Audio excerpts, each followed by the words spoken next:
നമ്മളുടെ ലോകത്തിൻ്റെ ചരിത്രം പരിശോധിക്കുമ്പോൾ 10-12,000 വർഷങ്ങൾ മാത്രമുള്ള മനുഷ്യൻ്റെ സ്ഥിരവാസ ചരിത്രം പരിശോധിക്കുമ്പോൾ അതിൽ വ്യത്യസ്തങ്ങളായ സംസ്കാരങ്ങൾ ഈജിപ്തിലെയും ഇന്ത്യയിലെയും സുമേറിയയിലെയും ഗ്രീസിലെയും റോമിലെയും ഒക്കെ വ്യത്യസ്തങ്ങളായ നാഗരികതകളെക്കുറിച്ചൊക്കെ നമ്മൾ ചരിത്രത്തിൽ കാണുന്നുണ്ട്. ഏകദേശം ഒരു 500 വർഷങ്ങൾക്ക് മുമ്പ് വരെ, ഒരു 1500 വരെയെങ്കിലും, AD 1500 വരെയെങ്കിലും ദൈവകേന്ദ്രീകൃതമായ ഒരു ലോകക്രമത്തെക്കുറിച്ചാണ് മനുഷ്യരുടെ വിശുദ്ധ പുസ്തകങ്ങളിലെല്ലാം നമ്മൾ കാണുന്നത്. എന്നാൽ പാശ്ചാത്യ നവോത്ഥാനവും നവീകരണവുമൊക്കെ വരുമ്പോൾ, റിഫർമേഷൻ എന്നും റിനേസൻസ് എന്നുമൊക്കെ നമ്മൾ ചരിത്ര പുസ്തകങ്ങളിൽ പഠിച്ചിട്ടുണ്ട്. അത്തരമൊരു ചരിത്ര സംക്രമണം നടക്കുന്ന സന്ദർഭത്തിൽ ദൈവം കേന്ദ്രമായിരുന്ന ലോകക്രമത്തിൽ മനുഷ്യൻ കേന്ദ്രമായി തീരുന്നതായി നമ്മൾ കാണുന്നുണ്ട്. ഏതാണ്ട് ആ കാലത്താണ് കാൾ മാർക്സിന്റെ ഗുരുവായ ഹേഗൽ ഇങ്ങനെ വേദപുസ്തകത്തിന് ഒരു തിരുത്ത് പറയുന്നത്. ഉൽപ്പത്തി പുസ്തകം 1-ാം അധ്യായം 27-ാം വാക്യത്തിൽ നമ്മൾ വായിക്കുന്നുണ്ട്, God created man in his image and likeness. Hegel പറയുന്നു, man created God in his image and likeness. ഏതാണ്ട് അന്ന് തൊട്ട് ഇന്നയോളം ഒരു ആന്ത്രോപോമോർഫിക് ഗോഡ് കോൺസെപ്റ്റാണ്, മനുഷ്യനിർമ്മിതമായ ദൈവസങ്കല്പമാണ് നമ്മൾ പിന്തുടരുന്നത്. ദൈവം എന്നുള്ളത് ഒരു കാറ്റലിസ്റ്റ് പോലെ നമ്മളുടെ സ്വഭാവത്തെ നിരന്തരം പരിവർത്തിപ്പിക്കുന്ന ഒരു രാസത്തരകം പോലെയുള്ള സാന്നിധ്യമായി നമ്മൾക്ക് അനുഭവപ്പെടുന്നില്ല. പിന്നെയോ നമ്മുടെ ഒരു ജീവനോപാധിയായി മാത്രം, നമ്മളുടെ ജീവിത സൗകര്യങ്ങൾ മെച്ചപ്പെടുത്തുന്ന, നമ്മളുടെ പരിഭവങ്ങൾക്കൊക്കെ ഒരു അറുതി ഉണ്ടാക്കുന്ന ഒരു സഗുണേശ്വര സങ്കല്പത്തിലേക്ക് നമ്മൾ അറിഞ്ഞോ അറിയാതെയോ പരിണമിക്കുകയും അതുകൊണ്ട് തന്നെ ദൈവസങ്കല്പങ്ങളെയും ദൈവങ്ങളെയും മാറ്റി മാറ്റി പ്രതിഷ്ഠിക്കുന്നതിൽ നമുക്ക് യാതൊരുവിധ വൈമനസ്യവും ഇല്ലാതെ വരികയും ചെയ്യുന്ന ഒരു കാലമാണിത്. ഈ കാലം നമ്മുടെ ബോധത്തിന്റെ വ്യതിചലനത്തെ കുറെ കൂടി ത്വരിതമാക്കുന്നു. എങ്ങനെയെന്നാൽ മനുഷ്യ കേന്ദ്രീകൃതമായ ലോകം ഇന്നിപ്പോൾ യന്ത്ര കേന്ദ്രീകൃതമാണ്, മെഷീൻ സെന്റേഡ് ആണ്. God centred, then human centered, and now it is machine centered. Post humanism എന്ന് പറയുന്ന ഒരു വിഷയം നിങ്ങളിൽ പലരും, മുതിർന്ന ചെറുപ്പക്കാരിൽ പലരും കേൾക്കുകയും കാണുകയും ചെയ്യുന്ന ഒരു വിഷയമാണ്. പോസ്റ്റ് ഹ്യൂമനിസം എന്നാൽ നാം ഇപ്പോൾ കാണുകയും കേൾക്കുകയും ചെയ്യുന്ന മനുഷ്യാനുഭവങ്ങൾ സമ്മാനിക്കുന്ന ഈ മനുഷ്യനിൽ നിന്ന് വ്യത്യസ്തമായി ഒരു പുതിയ തരത്തിലുള്ള മാനവൻ രൂപപ്പെടും എന്നുള്ള പാഠഭേദങ്ങൾ ഇപ്പോൾ നമ്മൾ വായിക്കുന്നുണ്ട്. പ്രത്യേകിച്ചും ആന്ത്രോപോളജിസ്റ്റുകൾ വളരെ ഭാവനാത്മകമായി അതിനെക്കുറിച്ച് എഴുതുന്നുണ്ട്. അതിൻ്റെ അടയാളങ്ങളെക്കുറിച്ച് അവർ വാചാലരാകുന്നുണ്ട്.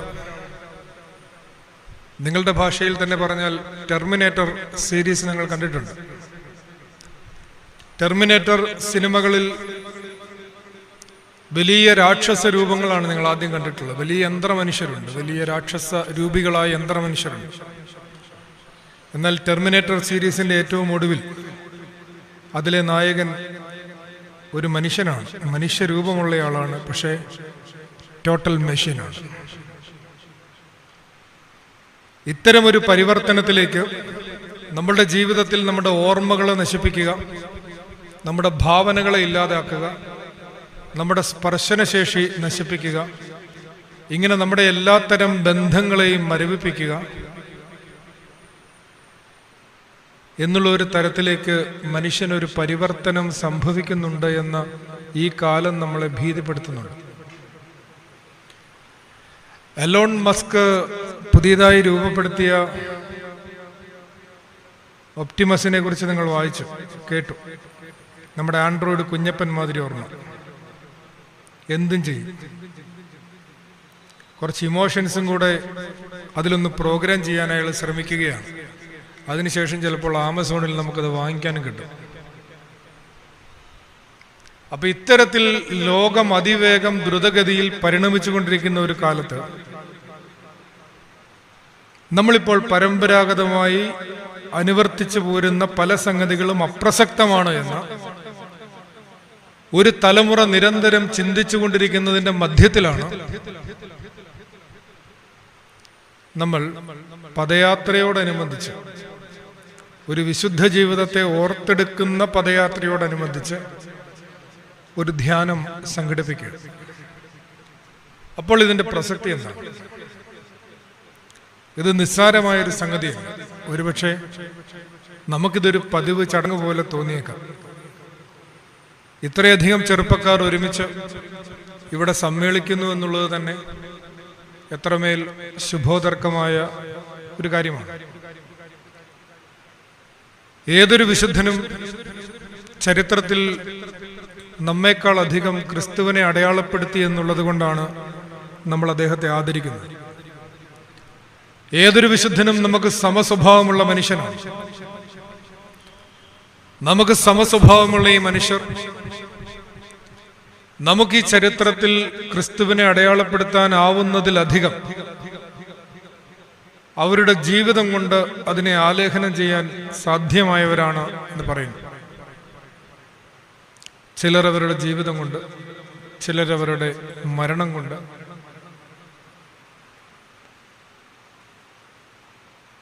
ക്രിസ്തുവിന്റെ അന്തസ്സിനെ ഈ ചരിത്രത്തിൽ വെളിപ്പെടുത്തിയ പരിശുദ്ധനായ പരിമല തിരുമേനിയെ പോലെയുള്ള എല്ലാ വിശുദ്ധ സാന്നിധ്യങ്ങളെയും ഓർക്കുമ്പോൾ അത് നമ്മുടെ മുമ്പിൽ ഉയർത്തുന്ന ഒരു സാധ്യത എന്താണ്?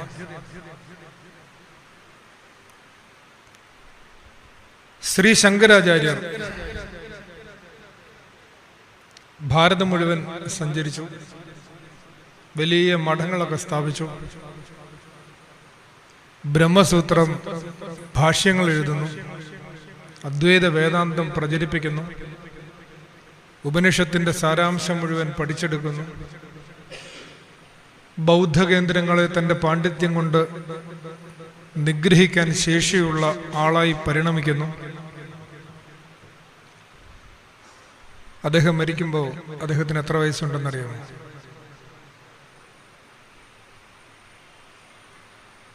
ഇത്രയധികം കാര്യങ്ങൾ ചെയ്യണമെങ്കിൽ കുറഞ്ഞ പക്ഷം എത്ര വയസ്സെങ്കിലും വേണം? 32-ാം വയസ്സിൽ അയാൾ മരിക്കും. കാലടിക്കാരനാണ്, മലയാളിയാണ്. കാൾ മാർക്സ് കമ്മ്യൂണിസ്റ്റ് മാനിഫെസ്റ്റോ എഴുതുമ്പോൾ അയാൾക്ക് എത്ര വയസ്സുണ്ട്? 24 25. സ്വാമി വിവേകാനന്ദൻ തന്റെ പ്രൗഢഗംഭീരങ്ങളായ പ്രഭാഷണങ്ങളിലൂടെ ഇന്ത്യൻ യുവത്വത്തിന്റെ സിരകളെ ത്രസിപ്പിച്ച് കാലയവനികയ്ക്കുള്ളിലേക്ക് മറയുമ്പോൾ അയാൾക്ക് 38 വയസ്സ്. ഇതെല്ലാം വിട്ടേരാം. ഈ ചരിത്രത്തിലെ ഏറ്റവും സഫലമായ ജീവിതം ജീവിച്ച് സകലതും നിവൃത്തിയായി, ഇറ്റ് ഈസ് ഫിനിഷ്ഡ് എന്ന് പറഞ്ഞ ഈ ലോകത്തിന്റെ രക്ഷ സാധ്യമാക്കിയ മനുഷ്യപുത്രന്റെ മരണത്തിന് 33.5 വയസ്സ്. നമ്മുടെ യൗവനം കൊണ്ട് നാം എന്ത് ചെയ്യുകയാണ്? നമ്മുടെ യൗവനം കൊണ്ട് നാം എന്ത് ചെയ്യുകയാണ്?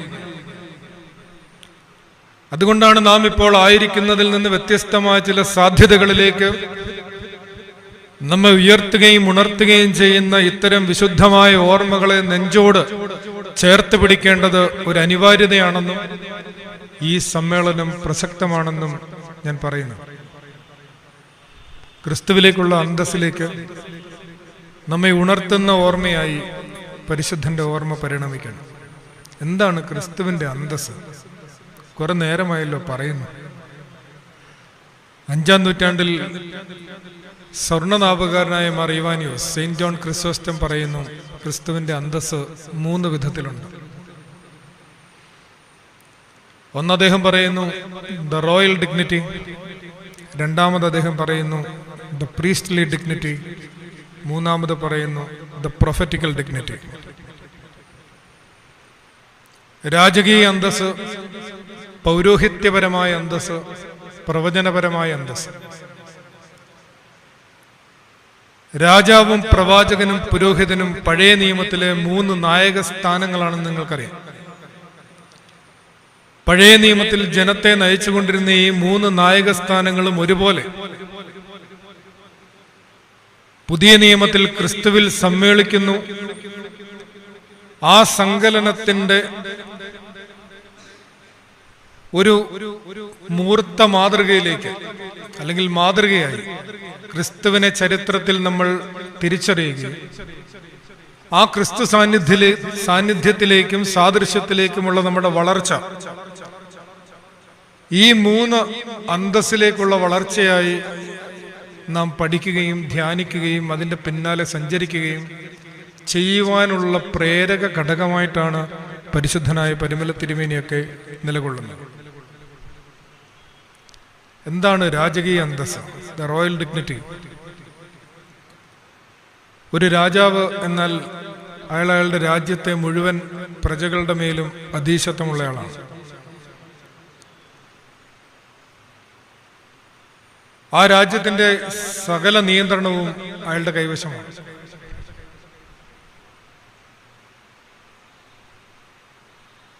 നമ്മളുടെ ജീവിതത്തിന്റെ നിയന്ത്രണം ആരുടെ കൈവശമാണ്? നമ്മളെ ഒരാൾ ഭള്ളു പറയുന്നു, ഒരു കാരണവുമില്ലാതെ അയാളുടേതായ കാരണങ്ങൾ കൊണ്ട് നമ്മളെ അസഭ്യം പറയും. നമ്മൾ എങ്ങനെയാണ് അതിനോട് പ്രതികരിക്കുക? നമ്മളോടൊന്ന് പറഞ്ഞാൽ 10 പറയണം. തല്ലുമാല പോലെയാണ് നമ്മുടെ ജീവിതം, അല്ലേ? ഒന്ന് പറഞ്ഞാൽ അപ്പം തന്നെ പൊട്ടിക്കണം. ചെരുപ്പിന്റെ മുകളിൽ ചെരുപ്പ് വെച്ചാൽ അപ്പം അടി തുടങ്ങണം.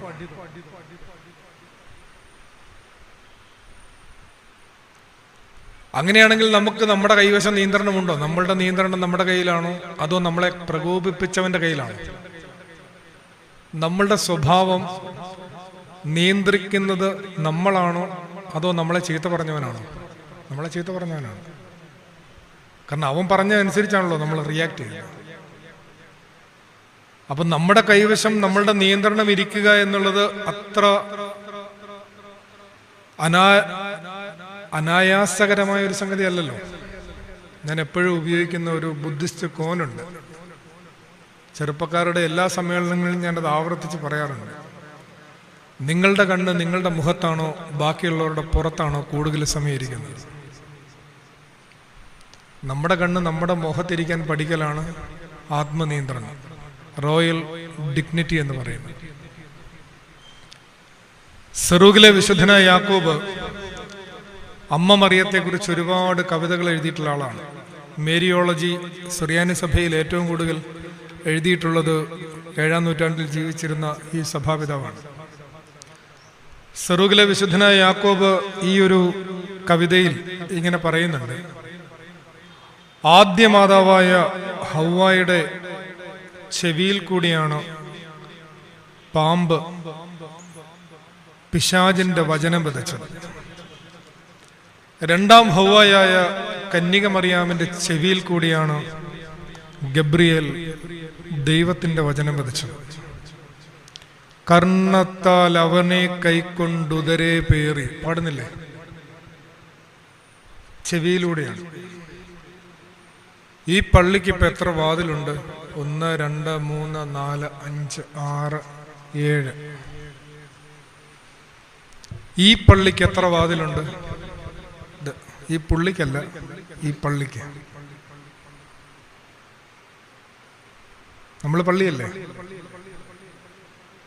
നിങ്ങൾ ദൈവത്തിന്റെ മന്ദിരമെന്നും ദൈവത്തിൻ്റെ ആത്മാവ് നിങ്ങളിൽ വസിക്കുന്നുവെന്ന് നിങ്ങൾ അറിയുന്നില്ലേ? അപ്പം ഈ പള്ളിക്ക് എത്ര വാതിലുണ്ട്? വാതിലില്ലേ? വാതിലില്ലെങ്കിൽ ഇങ്ങനെ തുപ്പാൻ പറ്റുമോ? അപ്പം അതൊരു വാതിലല്ലേ? ഭാരതീയ തത്വവിചാരം അനുസരിച്ച് ശരീരത്തിൽ പുരത്തിൽ ശയിക്കുന്ന പുരുഷന് ആ പുരത്തിന് 9 വാതിലുകളുണ്ട്, നവദ്വാരങ്ങൾ, നവഗ്രഹങ്ങൾ പോലെ, നവരത്നങ്ങൾ പോലെ നവദ്വാരങ്ങൾ. അതിൽ 1, 2, 3, 4, 5, 6, 7, ശരീരത്തിന്റെ അധോഭാഗത്ത് 2, 9. ഈ 2 കണ്ണ് എന്ന് പറയുന്നത് വേണമെങ്കിൽ അടച്ചു വയ്ക്കാം അല്ലേ? ഷട്ടർ ഇടാം നമുക്ക്. ഇന്നലെ ഞാൻ കൊല്ലത്തെ അരമനയിൽ താമസിക്കുമ്പോൾ അഭ്യന്തനായ അന്തോണിയസ് തിരുമേനി പറഞ്ഞൊരു വാക്കുണ്ട്: ഒരു കണ്ണും ഒരു കാതും അടച്ചു വെച്ച് ജീവിക്കുന്നതാണ് നല്ലതെന്ന്. മുഴുവൻ കാണുകയും വേണ്ട, മുഴുവൻ കേൾക്കുകയും വേണ്ട.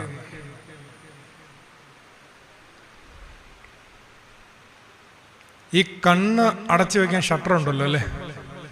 അടച്ചാൽ മതി. കാണണ്ടാത്തത് വന്നാൽ വലിയ വെട്ടമൊക്കെ കണ്ണിലോട്ട് അടിക്കുമ്പോൾ നമ്മൾ എന്നെ ചെയ്യും? കണ്ണടച്ചു പോകും. അടച്ചു വെക്കും. വായ അടച്ചു വെക്കാൻ ലോക്കില്ലേ? ഈ ലോക്ക് എവിടെ ഉള്ളേ?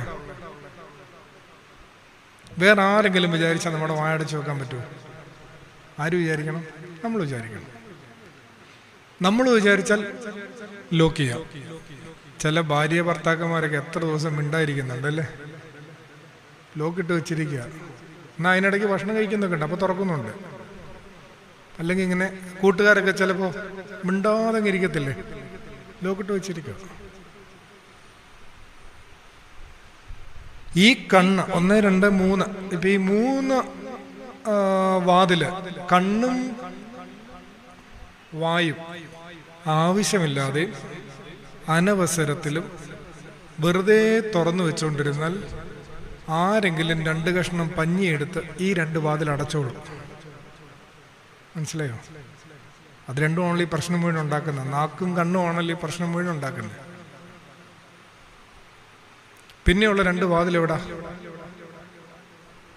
ഇവിടെയുണ്ട് അല്ലേ? ഇതിന് അടപ്പുണ്ടോ ചെവിക്ക്? ചെവി ഒരു ചെറിയ അവയവമല്ലെന്നാണ് സെറൂഗിലെ യാക്കോബ് പാടിയെന്ന് നമ്മൾ പറഞ്ഞത്. അപ്പൊ അതിന് അടപ്പില്ല. അപ്പൊ അതിൻ്റെ നിയന്ത്രണം എവിടെയാണ്? നമ്മുടെ ബോധത്തിലാണ്. ഇപ്പം നമ്മളിപ്പോൾ ഒരു 20-22 മിനിറ്റായി ഞാൻ സംസാരിക്കാൻ തുടങ്ങിയിട്ട്. 40 മിനിറ്റ് ആകുമ്പോൾ അത് അവസാനിക്കുകയും ചെയ്യും. അപ്പോൾ നമ്മളിങ്ങനെ ഈ സംസാരിച്ചുകൊണ്ടിരുന്ന ഈ 22 മിനിറ്റ് സംസാരിച്ച കാര്യങ്ങളിൽ നിങ്ങളെല്ലാവരും ഇവിടെ ചെവി തുറന്നു വെച്ചായിരുന്നു. ആരെങ്കിലും ഹെഡ്സെറ്റ് കുത്തിയിട്ടുണ്ടോ? ഇല്ല. ഇനിയിപ്പോൾ ഉണ്ടെങ്കിലും എനിക്ക് കുഴപ്പമില്ല. അപ്പോൾ നമ്മളിങ്ങനെ വെച്ചിട്ടുണ്ട്, എല്ലാവരും ഇങ്ങനെ തന്നെ വെച്ചിട്ടുണ്ട്. പക്ഷെ ഈ പറഞ്ഞതിൽ എത്ര കാര്യങ്ങൾ നമ്മുടെ അകത്തോട്ട് കയറണമെന്ന് ആരാ തീരുമാനിച്ചേ? നമ്മളാ തീരുമാനിച്ചിരിക്കുന്നത്. എല്ലാം ഒന്നും കയറേണ്ട കാര്യമൊന്നും നമുക്കില്ലാത്തത് കൊണ്ട് നമ്മൾ ചിലതൊക്കെ ഇതുവഴി തന്നെ അങ്ങ് വിട്ടിട്ടുണ്ട്. നമ്മൾ തീരുമാനിച്ചത് മാത്രമേ നമ്മുടെ ഉള്ളിലോട്ട് വന്നിട്ടുള്ളൂ. അപ്പം നമ്മുടെ ബോധമാണ് ഇതിനെ നിയന്ത്രിക്കുന്നത്. നമ്മൾ ഈ ശനിയാഴ്ച ശീമ നമസ്കാരത്തിലെ സൂത്താറയ്ക്ക് ഒരു പാട്ട് പാടും. അത് നമ്മുടെ പാമ്പാക്കുട നമസ്കാരത്തിലെ സൂത്താറയ്ക്ക് അത് തന്നെ ഗദ്യത്തിൽ ചൊല്ലുന്നുണ്ട്. ശീലിപ്പിക്കെന്നെ നാഥ നിൻ കൽപ്പനയെല്ലാം ഞാൻ കാത്ത്, നിന്റെ വരഭണ്ണാരം എൻ്റെ ഉള്ളിൽ നീ ഏൽപ്പിച്ചിരിക്കുന്ന ഈ വലിയ ഉപനിധി ആരും കവർന്നുകൊണ്ടു പോകാതിരിപ്പാൻ എൻ്റെ ശരീരത്തിൻ്റെ വാതിലുകൾക്ക് കാവൽക്കാരെ നിയമിക്കണമേ. നമ്മുടെ യൗവനകാലത്ത് നമ്മൾ എപ്പോഴും പ്രാർത്ഥിക്കേണ്ട ഒരു പ്രാർത്ഥനയാണ്, എൻ്റെ ശരീരത്തിൻ്റെ വാതിലുകൾക്ക് കാവൽക്കാരെ നിയന്ത്രിക്കണമേ. ഈ ഒരു ആത്മനിയന്ത്രണത്തിൻ്റെ കല നമ്മുടെ ജീവിതത്തിൽ നഷ്ടപ്പെട്ടു പോകുന്ന സന്ദർഭത്തിലാണ് റോയൽ ഡിഗ്നിറ്റി നമുക്ക് നഷ്ടപ്പെടുന്നത്. നമ്മളുടെ ജീവിതത്തിൻ്റെ നിയന്ത്രണം, നമ്മളുടെ വാക്കിൻ്റെ നിയന്ത്രണം, നമ്മളുടെ കേൾവിയുടെ നിയന്ത്രണം, നമ്മളുടെ നോട്ടത്തിൻ്റെ നിയന്ത്രണം, നമ്മുടെ കാഴ്ചകളുടെ നിയന്ത്രണം. പരിശുദ്ധനായ പരിമല തിരുമേനിയൊക്കെ ഓർക്കുമ്പോൾ, ആ പദയാത്രയുമായി ബന്ധപ്പെട്ട് ഇങ്ങനെ ഒരു ധ്യാനം നയിക്കുമ്പോൾ, എനിക്ക് ഗുരുവും പിതാവുമായ ഇവാനീസ് തിരുമേനി എപ്പോഴും പരിമല പെരുന്നാളാകുമ്പോൾ പറയുന്ന ഒരു കാര്യമുണ്ടായിരുന്നു. പരിമല പള്ളിയിലേക്ക് വർഷത്തിൽ ഒരു ദിവസം നടന്നു പോകുന്ന നടപ്പ് മാത്രമല്ല പരിമല തീർത്ഥാടനം, പിന്നെയോ പരിശുദ്ധനായ പരിമല തിരുമേനി നടന്നതുപോലെ എല്ലാ ദിവസവും നടക്കാൻ ശ്രമിക്കലാണ് പരിമല തീർത്ഥാടനം. ആദ്യത്തേത് എളുപ്പമാണ്. വേണേ ഒരു 3 ദിവസം നോയമ്പൊക്കെ എടുത്തിട്ട് നമുക്കങ്ങ് പോയാൽ മതി. ഒരു ദിവസം കൊണ്ട് അതങ്ങ് അവസാനിക്കും. മറ്റേത് ഇച്ചിരി ഗൗരവമുള്ള സംഗതിയാണ്.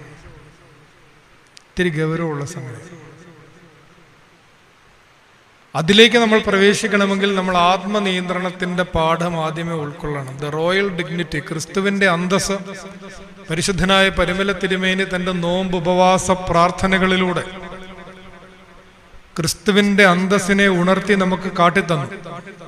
അപ്പൊ അതിലേക്ക് വളരാനുള്ള ഒരു പ്രേരക ഘടകമായിട്ടാണ് ആ പരിശുദ്ധൻ ചരിത്രത്തിൽ വർഷാവർഷം ഇങ്ങനെ അദ്ദേഹത്തിന്റെ ഓർമ്മ നമ്മളിങ്ങനെ വലിയ നാളായിട്ട് ആചരിക്കുന്നതും ആ കുടീരത്തിലേക്ക് നമ്മളിങ്ങനെ പതിയെ പതിയെ ഈ തേനീച്ചയൊക്കെ ചെല്ലുന്നത് പോലെ ഇങ്ങനെ ചെല്ലുന്നത്. അവിടുന്ന് നമ്മൾ നുകരുന്ന വിശുദ്ധിയുടെ സൗരഭ്യം നമ്മളുടെ ഓരോ കോശങ്ങളെയും നിറയ്ക്കുന്ന നിമിഷങ്ങളിലാണ് ആത്മനിയന്ത്രണത്തിന്റെ ജീവനകല നമ്മൾ സ്വായത്തമാക്കുന്നത്. രണ്ടാമത് സെന്റ് ജോൺ ക്രിസോസ്റ്റം പറയുന്നത് പ്രീസ്റ്റ്ലി ഡിഗ്നിറ്റിയെ കുറിച്ചാണ്. പൗരോഹിത്യപരമായ അന്തസ്സ്. പഴയ നിയമ പൗരോഹിത്യവും പുതിയ നിയമ പൗരോഹിത്യവും തമ്മിലുള്ള അകലത്തെക്കുറിച്ച് കൃത്യമായൊരു നിരീക്ഷണം നടത്തുന്ന പുസ്തകമാണ് ബിഷപ്പ് ഫുൾട്ടൺ ജഷീന്റെ the priest is not his own. പുരോഹിതൻ അവന് സ്വന്തമല്ല. ആ പുസ്തകത്തിൽ കൃത്യമായി പറയുന്നു, പഴയ നിയമ പൗരോഹിത്യത്തിൽ അഹറോനാണ് പുരോഹിതൻ. ബലി അർപ്പിക്കുന്നത് ആടിനെയോ മാടിനെയോ ചങ്ങാലിയോ. പുതിയ നിയമ പൗരോഹിത്യത്തിൽ ക്രിസ്തുവാണ് പുരോഹിതൻ. ബലി ആകുന്നതും ക്രിസ്തുവാണ്. പഴയ നിയമ പൗരോഹിത്യത്തിൽ ബലി അർപ്പിക്കുന്നയാളും ബലിവസ്തുവും രണ്ടാണെങ്കിൽ, പുതിയ നിയമ പൗരോഹിത്യത്തിൽ ബലി അർപ്പിക്കുന്നതും ബലിയാകുന്നതും ഒരാളാണ്. അപ്പോൾ ഒരു സാക്രിഫിഷ്യൽ എലമെന്റ് നമ്മുടെ ജീവിതത്തിൽ എപ്പോഴും ഉണ്ടായിരിക്കുന്നതിനെ കുറിച്ചാണ് അവിടെ പരാമർശിക്കുന്നത്. ത്യാഗബദ്ധമായ ഒരു ജീവന ശൈലിയുടെ ആവശ്യകതയെക്കുറിച്ചാണ്. നിങ്ങൾ സിനിമ കാണാറുണ്ടല്ലോ അല്ലേ? കിം കിഡുക്കിന്റെ സിനിമകളിൽ ഏതെങ്കിലും കണ്ടിട്ടുണ്ടോ? ഉണ്ട്. കഴിഞ്ഞ വർഷം മരിച്ചുപോയി ആശാൻ. ഗോദാർദിന് മുമ്പ് അദ്ദേഹം മരിച്ചു. സ്പ്രിംഗ്, സമ്മർ, വിന്റർ എന്നിങ്ങനെ ഒരു ടൈറ്റിൽ ഒരു സിനിമയുണ്ട്. ഒരു കുഞ്ഞു പൈതലിന്റെ രൂപപ്പെടലാണ് ഒരു ഗുരുവിന്റെ അടുത്ത്. 1.5 മണിക്കൂറുണ്ട് ആ സിനിമ. പക്ഷെ അധികം സംഭാഷണങ്ങളൊന്നുമില്ല. ആ കുഞ്ഞ് അവന്റെ വളർച്ചയിലൂടെ, ബാല്യ കൗമാരങ്ങ യൗവനങ്ങളിലൂടെ മധ്യവയസ്സിലെത്തുന്നത് വരെയുള്ള അവന്റെ ജീവിതത്തിന്റെ താളവും താളപ്പിഴകളും അതിൽ നിന്ന് അവൻ കരകയറുന്നതുമൊക്കെ വളരെ ഭംഗിയായിട്ട് ആഖ്യാനം ചെയ്യുന്ന ഒരു സിനിമയാണ്. ആ സിനിമയുടെ ഏതാണ്ട് അവസാന ഭാഗം എത്തുമ്പോൾ അവന്റെ പ്രണയവും അതിൻ്റെ പിന്നാലെ ഉണ്ടാവുന്ന കൊലപാതകവും പിന്നെ അവനെ അന്വേഷിച്ചു വരുന്ന പോലീസ് ഉദ്യോഗസ്ഥന്മാരും അവരവനെ തേടി വരുമ്പോൾ ഗുരുവിൽ തന്നെ അഭയം പ്രാപിക്കുന്ന ഈ ശിഷ്യനും ഗുരു അവന് കൊടുക്കുന്ന ശിക്ഷണം, അവൻ തൻ്റെ ബാല്യകാലത്ത് ചൊല്ലിപ്പടിച്ച വേദഗ്രന്ഥങ്ങളിലെ സൂക്തങ്ങൾ ആ ചങ്ങാടത്തിങ്ങനെ ഉളികൊണ്ട് കൊത്തി വെക്കാനാണ്. അവനിങ്ങനെ കൊത്തിക്കൊണ്ടിരിക്കുമ്പോഴാണ് പോലീസുകാർ അവനെ തേടി വരുന്നത്. വലിയ ദേഷ്യത്തോടെയാണ് ഇവനെ കാണാതെ അവർ കുറേ കാലം അലഞ്ഞിട്ടാണ് ഇവനെ ഇവിടെ കണ്ടെത്തുന്നത്. അപ്പം എത്രയും പെട്ടെന്ന് അവനെ പിടിച്ചുകൊണ്ടു പോകാനുള്ള ആവേശത്തിലും ദേഷ്യത്തിലും ഒക്കെ കടന്നു വരുന്ന പോലീസുകാരോട് ഗുരു പറയുന്നുണ്ട്, ഇത് അത്ര ഭാഗം കൂടെ കൊത്തി തീരാനുള്ളൂ, നിങ്ങളും കൂടെ എന്നെ സഹായിക്കുവാണെങ്കിൽ അതങ്ങ് കൊത്തി തീർന്നോളൂ എന്ന് പറയുന്നുണ്ട്. അപ്പോൾ അവർക്ക് ഈ ടെക്സ്റ്റ് കൊടുത്ത് അവരത് നോക്കി കൊത്തുകയാണ്. കുറേ നേരം ഈ വേദഗ്രന്ഥം വെറുതെ ആണെങ്കിൽ ചുമ്മാ കുത്തിക്കൊണ്ടിരുന്ന അവസാനം അവരുടെ ഉള്ളിലെ ഈർഷ്യയും കാലുഷ്യവും ഒക്കെ പതിയെ പതിയെ അങ്ങനെ മാഞ്ഞു പോവാണ്. ആത്മനിന്ദ തോന്നിയിരുന്ന ശിഷ്യന്റെ ഉള്ളും പതിയെ പതിയെ ഇങ്ങനെ ശുദ്ധിയിലേക്ക് വരികയാണ്. അത് പറഞ്ഞറിയിക്കാൻ പറ്റില്ല. അത്രമേലൊരു അനുഭൂതി പകരുന്ന തലത്തിലാണ് അത് ആവിഷ്കരിച്ചിരിക്കുന്നത്. ഈ വേദാധ്യാനങ്ങളിലൂടെ നമ്മളുടെ ഉള്ളിലുണ്ടാവുന്ന ഒരു ആന്തരിക ശുദ്ധിയുണ്ട്. ഞാൻ വീണ്ടും ഇവാനിസ് തിരുമേനി ഒന്നും കൂടെ കൂട്ടുപിടിക്കുകയാണ്. തിരുമേനി പറഞ്ഞുകൊണ്ടിരുന്ന ഒരു സംഗതി പലപ്പോഴും നിങ്ങളൊക്കെ കേട്ടിട്ടും ഉണ്ടാവുന്നതാണ്. തിരുമേനി എപ്പോഴും ചോദിക്കുന്ന ഒരു ചോദ്യമായിരുന്നു, ഇന്ന് പത്രം വായിച്ചോ? ഇന്ന് രാവിലെ ഒരു സാധനം മുകളിലോട്ട് വിട്ടിട്ടുണ്ട്, അറിഞ്ഞായിരുന്നോ? നമുക്ക് ആവശ്യമുള്ള സംഗതിയാണ്. നമുക്ക് സ്വന്തമായിട്ട് ഇനി ഇന്റർനെറ്റൊക്കെ നമ്മുടെ കൈ കിട്ടും. ചെറിയൊരു ഡിഷ് ആന്റിനയുടെ ആവശ്യമുള്ളൂ. അപ്പം നമ്മളിങ്ങനെ ഇന്ന് പത്രം വായിച്ചോ എന്ന് ചോദിക്കുമ്പോൾ നമ്മൾ ഓക്കെയാണ്. രണ്ടാമത്തെ ചോദ്യത്തിലാണ് നമ്മൾ തോറ്റു പോവുക. ഇന്ന് വേദപുസ്തകം വായിച്ചോ എന്ന് ചോദിക്കും. അവിടെ നമ്മളിങ്ങനെ ഒന്ന് കൈപൊക്കാൻ ഇങ്ങനെ ഒന്ന് പതിയെ അടയ്ക്കും. അപ്പം എന്നിട്ട് തിരുമേനി വളരെ സൗമ്യമായിട്ട് പറയും, നിങ്ങൾ ഈ ചാനൽ ചർച്ചകളും പത്രവായനകൾക്കും ഒക്കെ എടുക്കുന്ന സമയം അതൊക്കെ വേണം. അതിൻ്റെ ഒരു 10% അതിൻ്റെ ഒരു ദശാംശ സമയം വേദപുസ്തകം വായിക്കാൻ നമ്മൾ എടുക്കുവാണെങ്കിൽ വലിയ മാറ്റം ഉണ്ടാകും നമ്മുടെ ജീവിതത്തിൽ. നമ്മുടെ ഉള്ളിൽ ഇങ്ങനെ തികട്ട് നിൽക്കുന്ന പലതും അതിങ്ങനെ തൂത്ത് കളഞ്ഞോളൂ.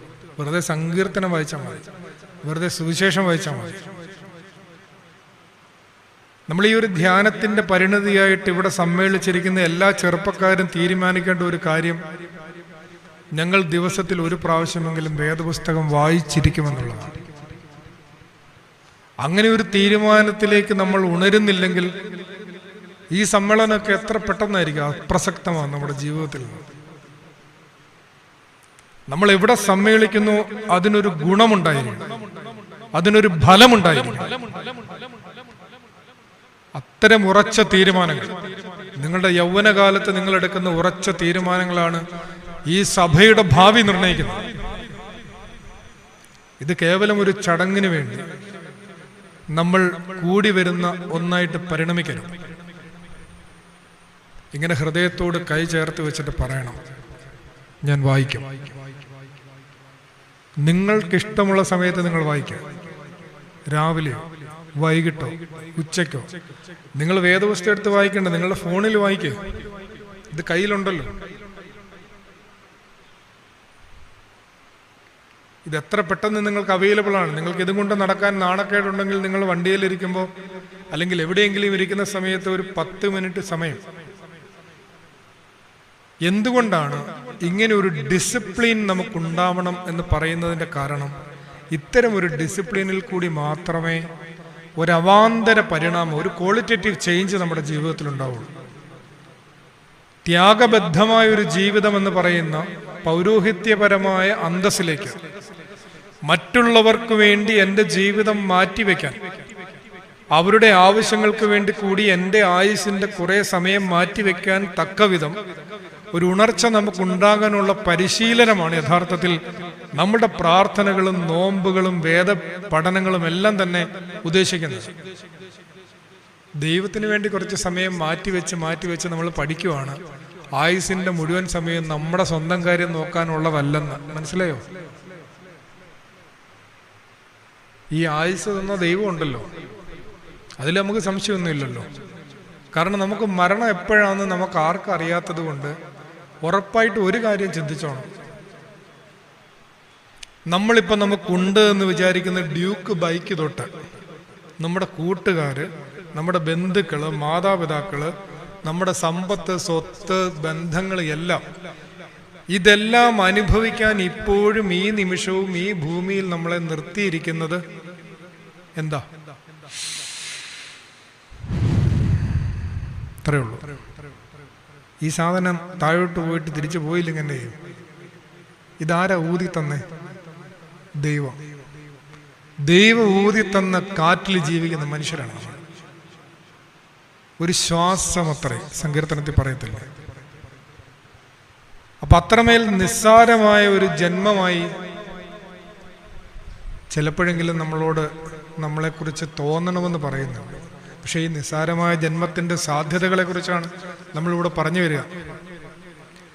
പൗരോഹിത്യപരമായ ഒരു അന്തസ്സ് എന്ന് പറയുന്ന ത്യാഗബദ്ധമായ ഒരു ജീവിത ശൈലിയിലേക്ക് നമ്മൾ ഉണരുന്നത് മറ്റുള്ളവർക്ക് വേണ്ടി കൂടി ജീവിക്കാൻ, നമുക്ക് ലഭിക്കുന്നത് മറ്റുള്ളവർക്ക് വേണ്ടി കൂടി അവകാശപ്പെട്ടതാണ്, അത് ആരോഗ്യം തൊട്ട് എന്തായാലും എന്നുള്ളൊരു ബോധത്തിലേക്കും നമ്മുടെ ചെറുപ്പക്കാർ ഉണരുന്ന സന്ദർഭത്തിലാണ്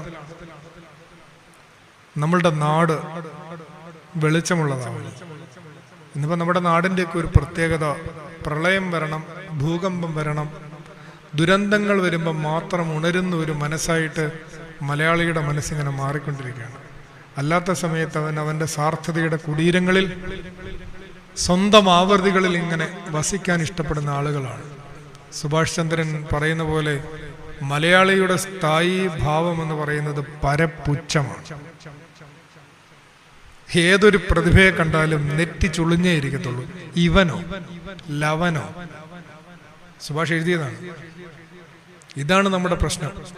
പരസ്പരം അംഗീകരിക്കാനോ ബഹുമാനിക്കാനോ ആദരിക്കാനോ പറ്റാതെ അവനവന്റെ സങ്കുചിതമായ ധാരണകളിൽ മാത്രം മറ്റുള്ളവരെ അളക്കാൻ ശ്രമിക്കുന്ന മൗഢ്യത്തിലേക്കാണ് ഇന്ന് പലരും വീണു പോകുന്നതും അതിനുള്ളിൽ കിടന്ന് അവരിങ്ങനെ നീറിപ്പോകുകയും ചെയ്യുകയാണ്. ചെറുപ്പക്കാരെ, നിങ്ങളുടെ ജീവിതം അതിനുള്ളതല്ല. നിങ്ങളുടെ ജീവിതം അതിനുള്ളതല്ല.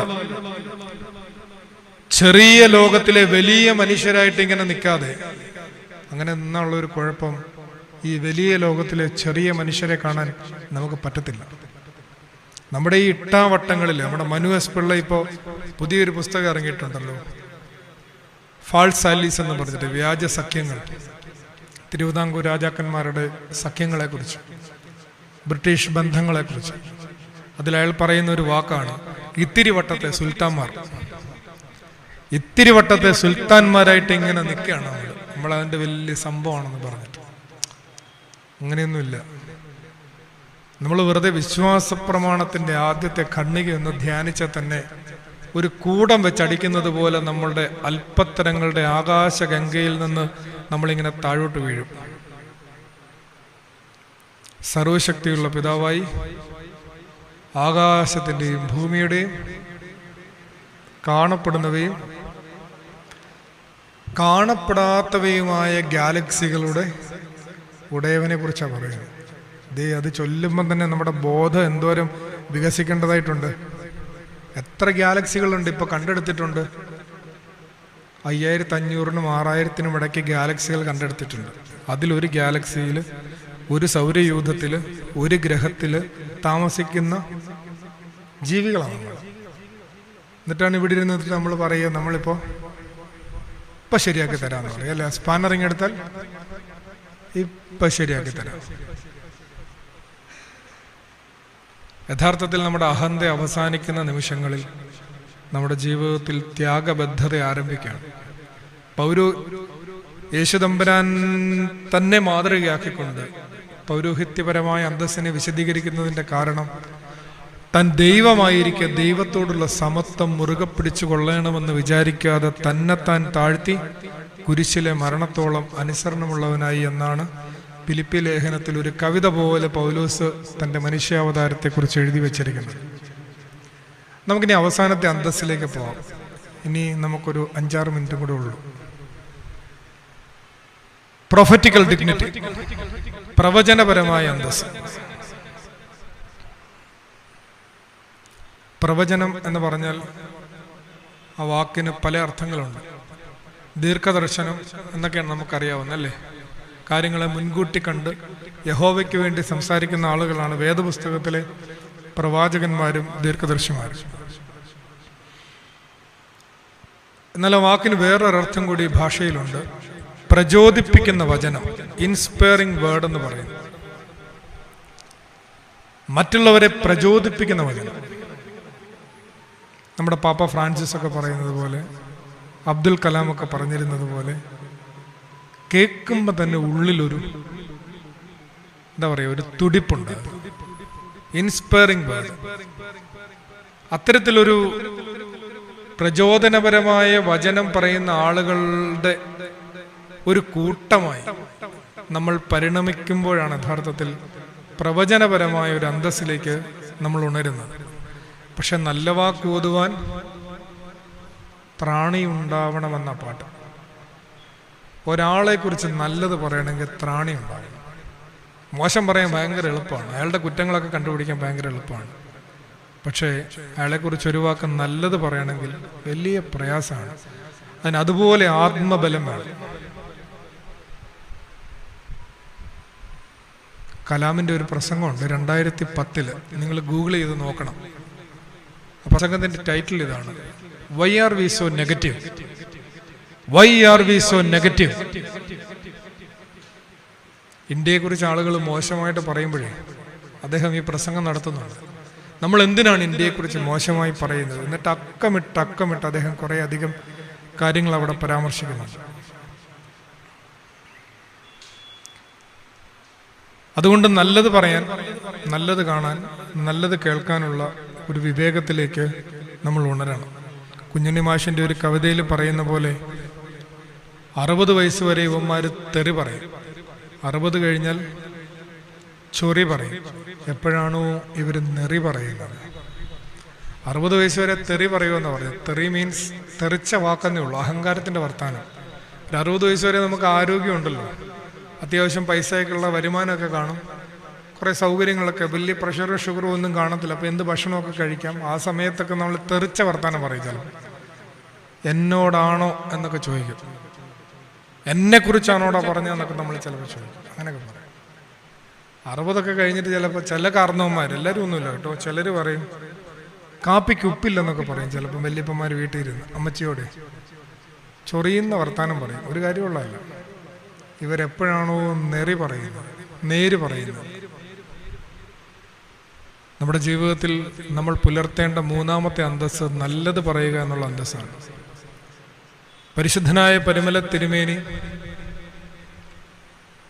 ഒരോർമ്മയായി നമ്മുടെ ഹൃദയത്തിലേക്ക് കടന്നു വരുമ്പോൾ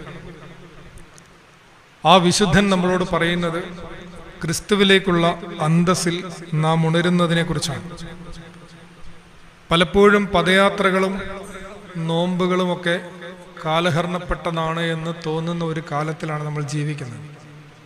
പക്ഷേ അതേത് കാലത്തിലും സാർവകാലികമായ പ്രസക്തി ഉള്ളതാണ് എന്ന് നമ്മളെ ഓർമ്മിപ്പിക്കുന്ന ജീവിതങ്ങൾ എല്ലാ കാലത്തും ഉണ്ടായിരുന്നു. അത്തരമൊരു ജീവിതമാണ് പരിശുദ്ധനായ പരിമല തിരുമേനിയുടേത് എന്നോർത്തുകൊണ്ട് ഈ കാലഘട്ടത്തിലും അങ്ങനെയുള്ള ജീവിതം നയിക്കുവാനുള്ള ഭാരമേറിയ ആത്മീയ ഉത്തരവാദിത്വം നമ്മിൽ ഓരോരുത്തരിലുമാണ് നിക്ഷിപ്തമായിരിക്കുന്നത് എന്നുള്ള ബോധ്യത്തോടുകൂടി, അതിൻ്റെതായ ഗൗരവത്തോടുകൂടി ഈ പദയാത്രയും പെരുന്നാളിനെയും സമീപിക്കുവാനും ക്രിസ്തുവിൻ്റെ സ്നേഹത്തിലേക്കും കാരുണ്യത്തിലേക്കും പരിശുദ്ധൻ്റെ മധ്യസ്ഥതയാൽ വളരുവാനും നമുക്കെല്ലാവർക്കും ഒരുപോലെ സാധ്യമാവട്ടെ എന്ന പ്രാർത്ഥനയോടുകൂടി എൻ്റെ പ്രഭാഷണം ഇവിടെ ഉപസംഹരിക്കുന്നു.